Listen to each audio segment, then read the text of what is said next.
could be anywhere doing a lot of different things, but you chose to be here. Some shows don't need a celebrity narrator to introduce the show, but this show does. In a world filled with endless opportunities, why would two men who have built 13 multi-million-dollar businesses altruistically invest 5 hours per day to teach you the best practice business systems and moves that you can use? Because they believe in you, and they have a lot of time on their hands. They started from the bottom, now they're here. It's the Thrivetime show starring the former U.S. Small Business Administration's Entrepreneur of the Year, Clay Clark, and the entrepreneur trapped inside an optometrist's body, Dr. Robert Zillner. Two men, 8 kids, co-created by 2 different women, 13 multi-million-dollar businesses. We started from the bottom, now we're here. We started from the bottom, and we'll show you how to get here. Started from the bottom, now we're here. We started from the bottom, now we're here. Mr. Clyde started from the bottom, and now we're at the top, teaching you the systems to get what we got. Colton Dixon's on the hooks, I break down the books. The C's bringing some wisdom and the good looks. As the father of 5, that's why I'm alive. So if you see my wife and kids, please tell them hi. It's the CNC up on your radio, and now 3, 2, 1, here we go. We started from the bottom, now we're here. We started from the bottom, and we'll show you how to get here. Started from the bottom, now we're here.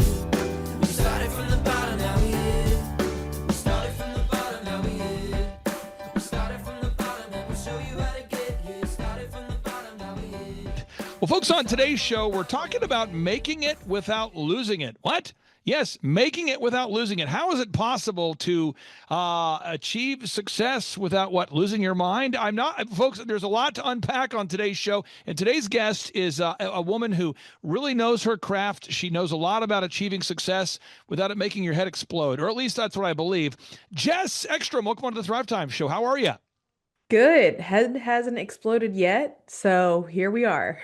So I got to ask you, a lot of our listeners maybe aren't as familiar with your background as I am, having looked you up. Could you share with people kind of your background, maybe a quick snapshot from birth to here? What say you? Let's see. That's a big question. I would say right now in this season of life, I have a 2 and a 3-year-old. So life is life in. We're in Raleigh, North Carolina. And, my story kind of began when I was in college. I was interning at Make-A-Wish. I saw a lot of kids that were losing their hair to chemotherapy, being offered wigs and hats, and a lot of them wanted to wear headbands. And I just thought it was such a cool gesture of confidence that they wanted to wear headbands.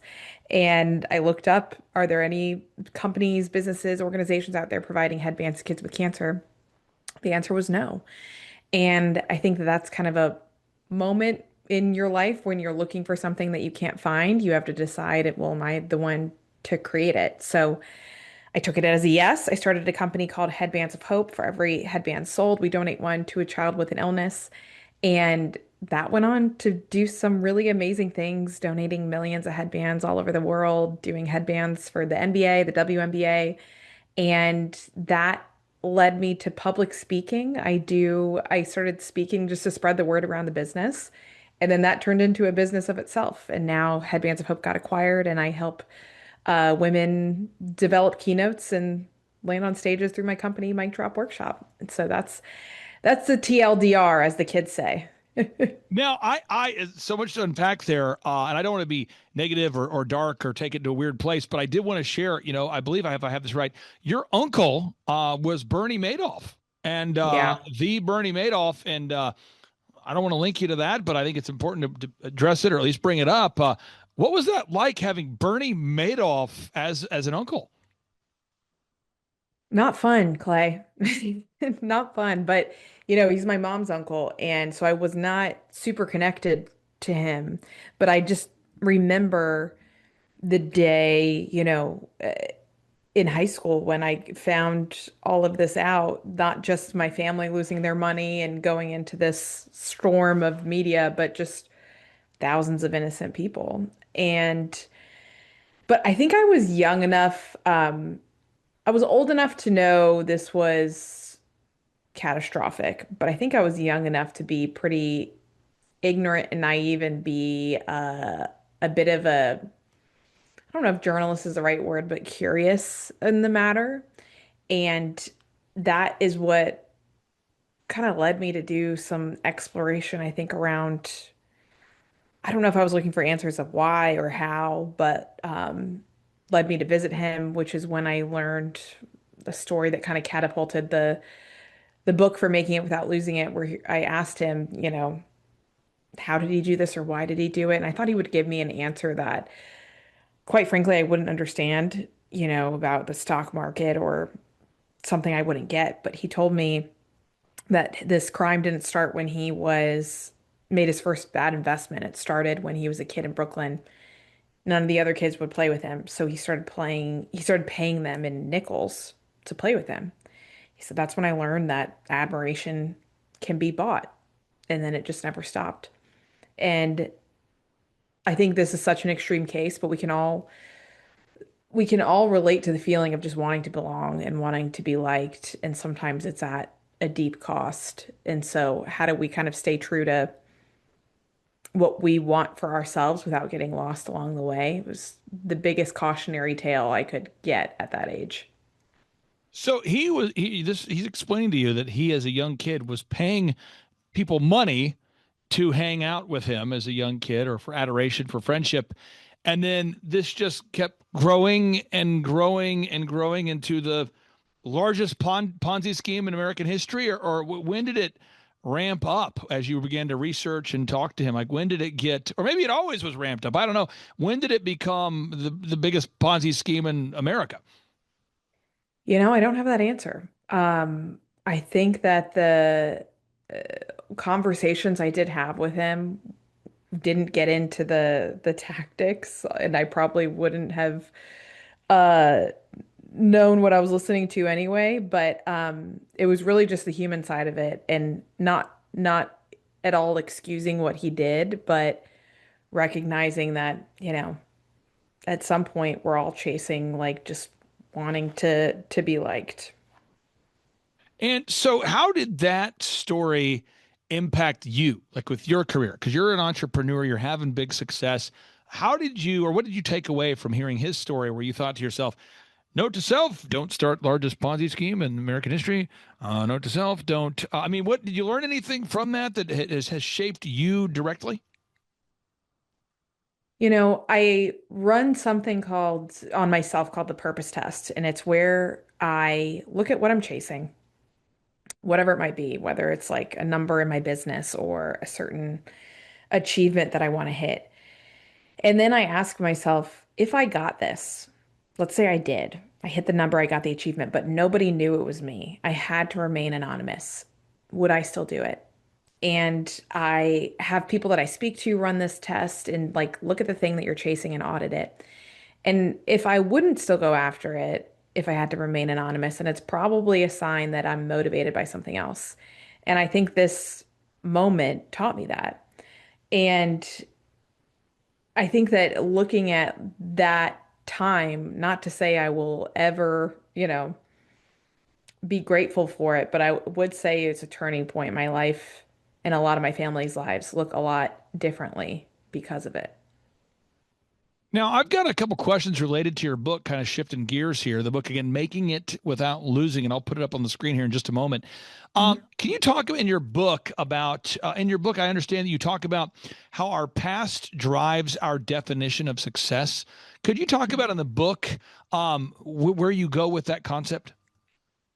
I think that when I was little, I saw my parents, my dad quit his job one day, turn our upstairs bathroom into his office to start a business. This was before, work from home was like widely happening. And, I saw them building their version of success, whether it was something that I wanted or something that I didn't.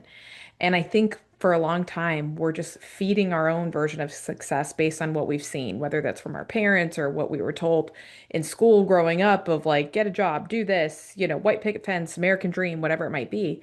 And then we have a choice at some point in our life, whether we want to continue to build our life based off of that old definition? What is still true? What isn't?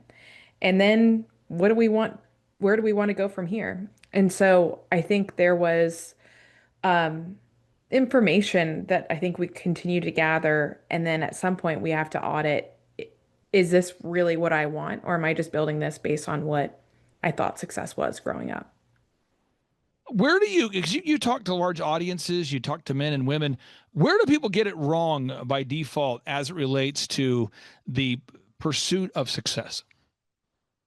I think that there's something called the post-achievement letdown, where we have a specific date on our calendar, a presentation that we're going to give, award that we're going to get, maybe a raise that we're going to have, a retirement. That's a big one, where we think that, okay, once I get this thing, then I'll be able to be happy. Then I'll feel satisfied. Then I'll feel successful.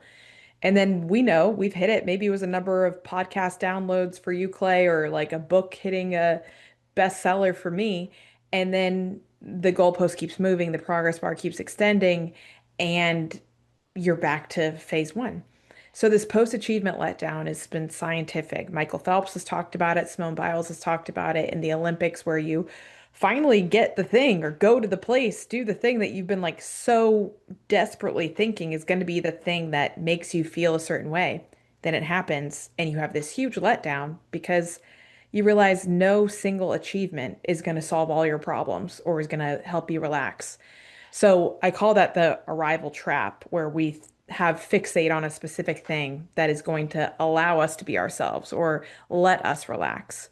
So I think that one shift that we can make is, instead of being in this arrival trap, like be in the arrived mindset. Be curious about who you can become along the way without fixating on a singular outcome to define you. That's something that I see a lot in myself and a lot in people, where it's just once I, then I trap. Once I get there, then I can finally start living. I see a lot of entrepreneurs, because what I do is I help business owners grow businesses. So I see a lot of entrepreneurs that say, once I make $1 million, then I'll be happy. Once I'll make 5 million, then I'll be happy. And I find that the entrepreneurs that hit that goal pretty quickly, it becomes almost a dominating thought in their mind of, I guess I thought success would be better. The ones that hit Hmm. success, they almost dwell on it, they ruminate on it, they almost can't escape it. It's almost like this Yeah. perpetual depression, because they know that, oh, I already hit my goal, and I thought that goal would take the rest of my life, and I just hit it yesterday. Why is it so heavy for Yeah. entrepreneurs that hit their goals quickly? A lot of times we ask ourselves, like, well, what kind of ambition do I need to hit success? And I would say the question is, what kind of ambition do you need to survive success? Like, how can your ambition survive getting what you want? Because a lot of times, like, those early days of a startup, I mean, I just remember the first time we got like headbands in the mail that we were going to photograph and sell, and you're just running on this euphoria of possibility. And then all of a sudden, you start to scale, and maybe the job that you had as a founder, as a creator, is now a manager. Or all of a sudden, instead of, you know, building whatever you sell, you're now managing people, you're now doing payroll, you're now, wearing all of these different hats. And so I think that a lot of times when we think about, scaling as entrepreneurs, it's not what do I need to get to success, is how can my ambition survive success? And for me, at Mic Drop, my company today, that meant I call it demoting myself, but I just realized I didn't love being CEO of my own company. And so finding someone that can do that, and so then I can go back to doing like the things that I like doing, which is writing and speaking and creating curriculum. Um, but I see that tension in a lot of entrepreneurs where they quote make it and realizing the job has changed. Headbands for Hope. Let's go back to that for a second. How did you sell your first 5 headbands for hope, or how did you Mm. get your first 10? Do you remember like how you got started with that in terms of the first sales? Yeah, I remember, of course, the first order coming through on my Shopify website and seeing it was my mom. And I was like, just like any other entrepreneur. And then, but I do remember the first time this was, 2012, 2013. Blogging was really popular, and I was sending out headbands to all these different blogs to write about us. And this blog, I remember it was called The Healthy Tipping Point. It was this fitness blog. She wrote about us and she linked it. And that was the first day that I got an order from someone that I didn't know. And I think that's one of the most memorable parts of being an entrepreneur is the first time that you get an order purely for what you're doing and not because someone, a friend or family member is trying to support you.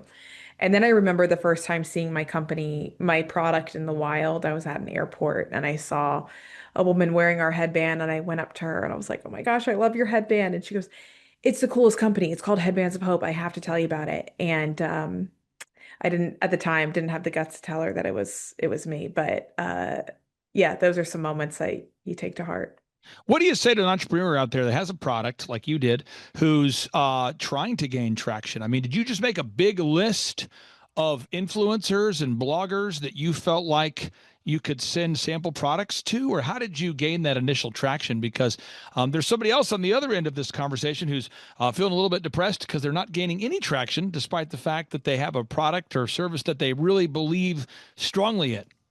Yeah, it's a grind. It's easier than ever to start something. It's harder than ever to scale because it's easy to start. So there's a lot of people out there. And I would say, I think maybe this is controversial, but in the beginning for me and Headbands of Hope, it was quantity over quality. I was just trying to get into as many rooms as I can, talk to as many people as I could. And so it was so much of throwing darts and seeing what sticks, making a list of blogs, literally going door to door to women's boutiques, selling, headbands out of a box, seeing if they would put up a window display.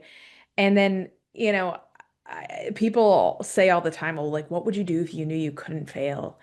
And now, after running Headbands of Hope and Mic Drop Workshop, I'm like, everything that I've started has been 3 times as hard as I thought it was going to be, taken 3 times as long as I thought it was going to take, and been 3 times more expensive than I thought it was going to cost me. Yet those things were still worth it. And so when you have a business idea or something that you're working on, whatever you think it's going to take, if you multiply it by 3, would you still do it? And when people say, "Well, what would you do if you knew you couldn't fail?" I would say, what would you do if you knew that you would?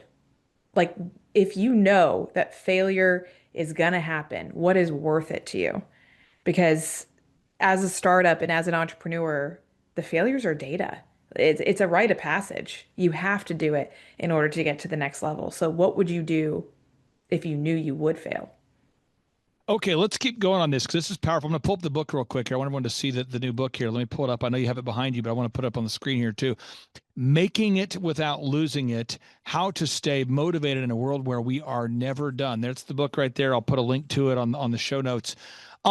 Just want to get your thoughts on this because as you're going through building a business, for anybody out there that's ever built a business, you're going to deal with perpetual rejection. It's just going to happen.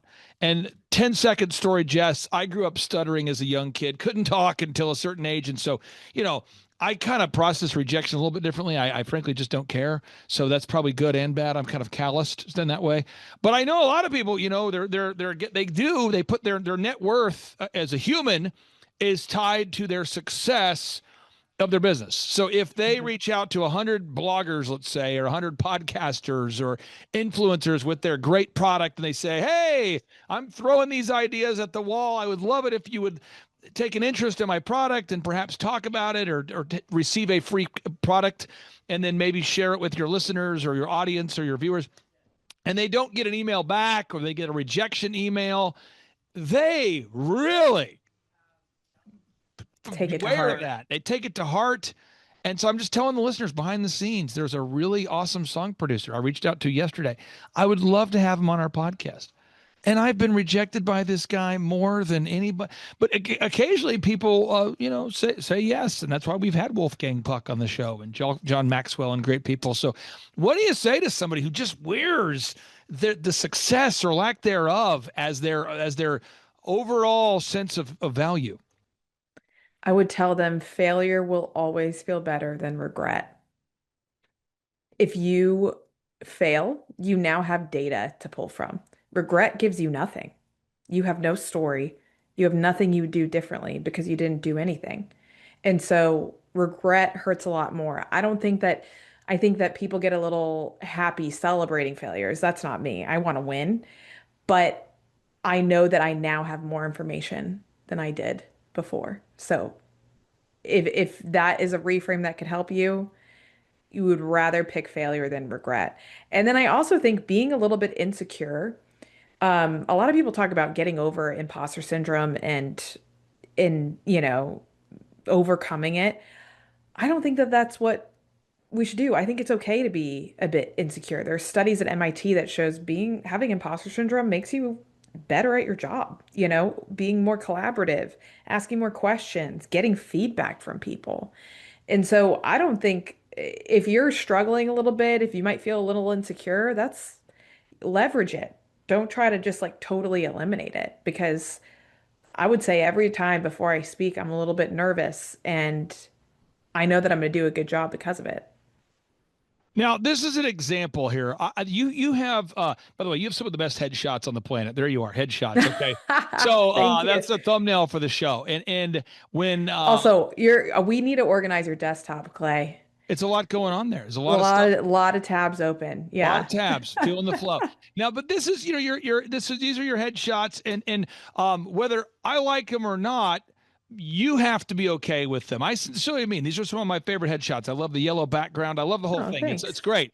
But whether I like it or not, you have to be okay as an entrepreneur with not everybody liking what you do. Even the cover of your book, I think it's great. Somebody else might Mhm. not like it. How do you deal with that? How do you get to a place where you can deal with the perpetual rejection and it doesn't take away your peace? It's not taking away your peace is key because if you don't go out and stand for anything, if you're a speaker that goes out there and says, I speak on anything, you're trying to appeal to everyone, you're not going to get booked because I call that being a Cheesecake Factory speaker. No one wants someone who can say, I serve Alfredo. I have burgers. You want sushi? I can do that. You want someone who says, I make the best quesadilla you've ever had in your life. And this is the one thing that I have on the menu. But not everyone's going to like quesadillas. But that doesn't mean that you should switch to being a Cheesecake Factory. And so I think that if I can separate my ego from what I produce, whether that's a book, a product, a talk, that they're not rejecting Jess, they're rejecting the product, then I'm okay with that. It's not a reflection on me. That's taken a lot of work to get to this point, but making it about the work and not about you and making that distinction, like before you go into a sales call or whatever it might be, this is the product I'm selling, not the human that I am. Like I will be okay no matter if they go buy it or not. Now I'm going to pull up your website here for Mic Drop real quick here, and I want to switch gears into this. Tell us about Mic Drop, the workshops. What do you Mhm. do? How does that work? Maybe I guess who's a good fit for Mic Drop workshop, and what do you guys do over there? So this started, I was speaking and trying to spread the word about Headbands of Hope. I remember the first email I got was from Marshall University asking me what my fee was to speak to their students. And I was like, fee? What are you talking about? This is crazy. Just buy me some dinner and let's call it a day. And then I just learned that this was a whole industry. And I started speaking more, realized most of the time I was the only woman on stage, realized a lot of times what I was getting paid, despite ranking higher on testimonials than what some of the other speakers were getting paid. So I started to do some research and found that less than 30% of these keynote spots are going to women. So I put up an Eventbrite in 2018 in Raleigh and said, any women that want to learn the ropes of public speaking, come on out. I'll have wine and cheese, show you how to monetize it, show you how to get in the room. And people asked, where can I watch this? I'm not going to be there. What can I do? And the room was full, and that became the first mic drop workshop, which we help women land keynote spots. And I think that, you know, whether it's they want to give a TED talk or they just want to speak more confidently at work, figuring out that what you've lived, no matter what, how big or small or wherever your story is, has value to someone else. Sometimes we're too close to it and you need a framework, you need people to help you find that. So that's what we do at Mic Drop Workshop. I'm going to go into the lightning round, 5 questions in 5 minutes. Get yourself psychologically and physically prepared. I'm Here we go. there. Okay, so one, somebody who says, okay, I need to reach out to a lot of people, throw a lot of stuff against the wall to see what sticks, like you said, but I'm having a hard time getting over the idea. So instead of reaching out to a lot of people, I'm just reaching out to one person a week. What do you say? I would say if you can reach out to one person a week, can you make that a habit? Make it a meeting with yourself every day, 5 minutes. Go on LinkedIn, connect with one new person. Just lower the bar to something tiny each day. Second question. In your book, Making It Without Losing It, what is someone going to learn about how to redefine success beyond just financial rewards? What is someone going to learn if they pick up a copy of your book? I would say that ambition isn't the problem. It's how we see it. So we can either see what we haven't accomplished as like this annoying deficit of our self-worth, or we can see it as an exciting experiment of what could be. And so making it without losing it is helping people lean into that second option of it's not a deficit, it's an experiment.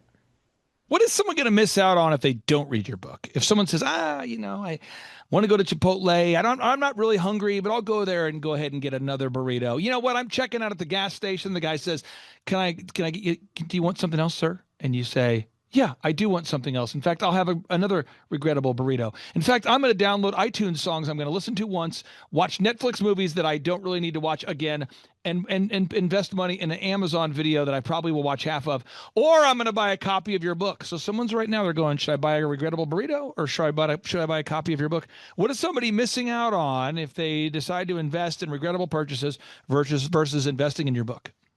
I would say if you can get the burrito and the book, those two things go very well together. I'm a huge Chipotle fan.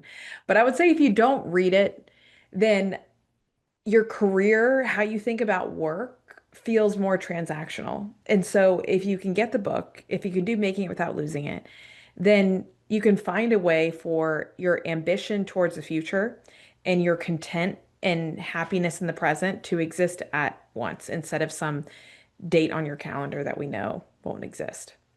Question number 4, coming in hot.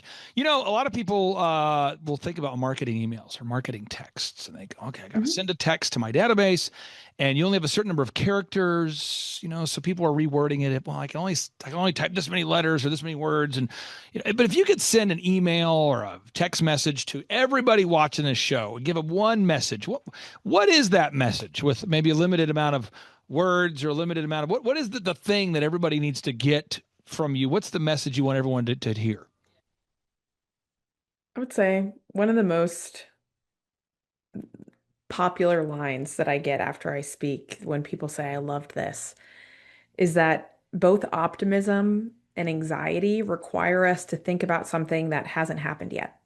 So if we have the ability to worry about the future, it also means we have the same ability to imagine a better one. Okay. And then my final question, what's the call to action for everybody watching this show? And they say, I kind of learned a little bit about the book, learned little bit about the workshop. What's the main calls to action you'd like for our listeners to take today? One, get the book. I love local. So if you have a local bookstore, call and see if they have Making It Without Losing It. And two, yeah, LinkedIn is my platform of choice. So you can find me there and let me know what you think. Okay. Bonus fry, sneaky question. Final one, bonus fry. We thought we were done, but there's an extra fry in the bag, and we're going, ooh, bonus fry. Here's the question: Is there anything that I should have asked on today's show? A lot of times you get off an interview, a podcast, and you go, man, if that guy would have asked me this, that would have been great. Is there anything that I should have asked or a question that you would want to be asked on today's show?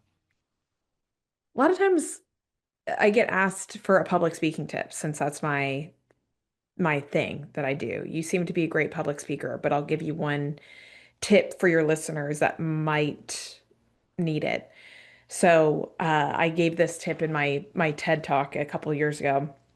And there are two types of speakers out there. You have spotlight speakers and lighthouse speakers. Spotlight speakers go up there with the spotlight shining them on themselves. They're scanning the audience for approval. They're asking, what does everyone think of me? How do I look? How do I sound? That guy's on his phone. Does he like me?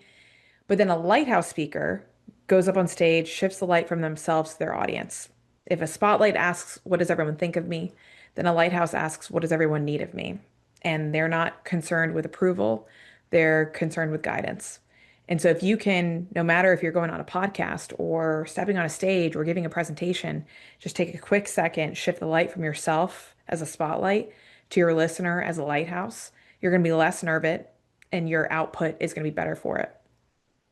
I mean this sincerely. You are one of my favorite personalities we've ever had on this show. Your energy is awesome. Thanks. You just come across as so sincere.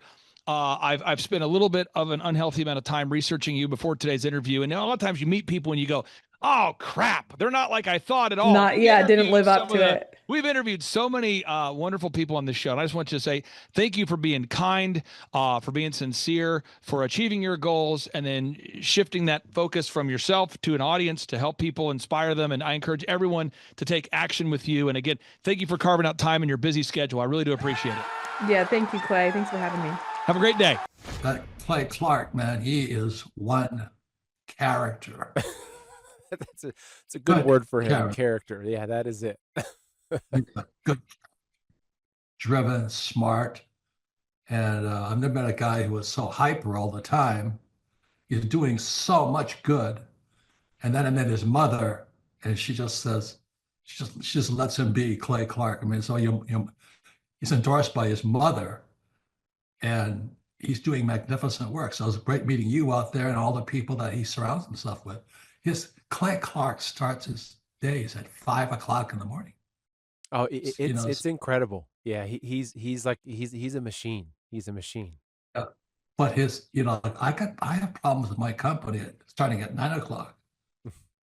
Yes, hundreds of people showing up at 5 a.m.